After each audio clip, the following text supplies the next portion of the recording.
The world is full of sunshine, laughter, joy, but turn down a dark alley and you'll find something else. Something that watches from the shadows. Something that chills you to the bone.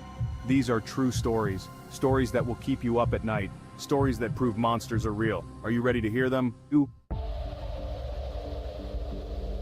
It was a moonless night. Rain lashed down on the windshield. A lone car sped down a deserted highway. Inside, a young man drove, his face tense. He was lost. Then, through the downpour, a figure appeared. A young woman in a white dress, soaked to the bone. The man, his heart pounding, pulled over. The woman got in, her face hidden in shadow. She spoke, her voice a whisper. "Take me to the next town," she pleaded. The man, relieved to have some company, readily agreed. They drove for what seemed like hours. The woman remained silent, her gaze fixed ahead. Finally, she pointed to a dirt road. "Turn here," she whispered. The man, confused, obeyed. They drove for another mile. The woman spoke again. "Stop here, this is my house." The man stopped the car, confused. There was nothing but trees. He turned to the woman, but she was gone. Vanished. He never saw her again.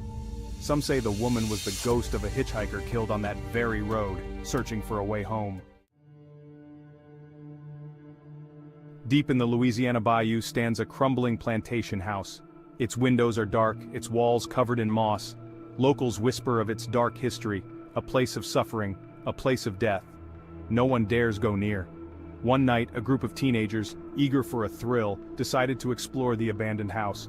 They arrived at midnight, their laughter echoing in the stillness. The old house stood before them, a silhouette against the moon. As they stepped inside, the air turned icy cold. A feeling of dread washed over them.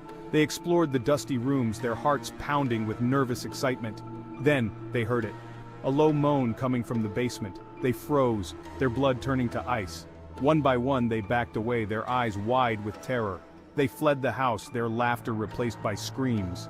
The next day, one of the teenagers disappeared without a trace. Some say the plantation house claimed him, adding another soul to its collection.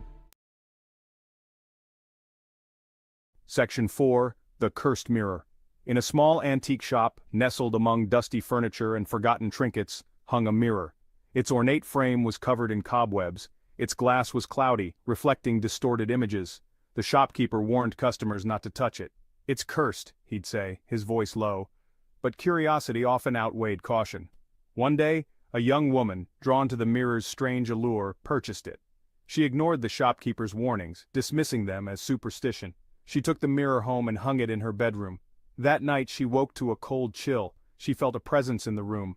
She opened her eyes and saw a figure standing by the mirror. Its eyes glowed red in the darkness. The woman screamed, but no sound came out. The figure glided towards her, its hand outstretched. The woman closed her eyes, paralyzed with fear. When she woke the next morning, the figure was gone. But the mirror remained, its glass now crystal clear, reflecting a new image. The woman's image, but her eyes were glowing red. Section 5. The Campground Abduction. A group of friends went camping in the remote wilderness. They were young, carefree, excited for a weekend of fun. They set up their tents under a canopy of stars. The air was filled with the sounds of laughter and crackling fire. As darkness fell, they gathered around the campfire, sharing stories and jokes. But the mood soon changed. They began to feel uneasy, like they were being watched. The hairs on their necks stood on end. They heard rustling in the bushes, twigs snapping. They dismissed it as animals. But the feeling of dread intensified. In the dead of night, one of the friends woke with a start. He couldn't move. He couldn't speak. He felt a heavy presence on his chest, suffocating him. He looked up and saw a shadowy figure standing over him. Its eyes glowed menacingly in the darkness. He tried to scream, but no sound escaped his lips. The figure leaned down, its breath hot and foul on his face. Then, as quickly as it appeared, it vanished. The next morning, the man was gone. His friends searched frantically, but he was never seen again. The only clue was a single set of footprints leading into the dark, unforgiving woods.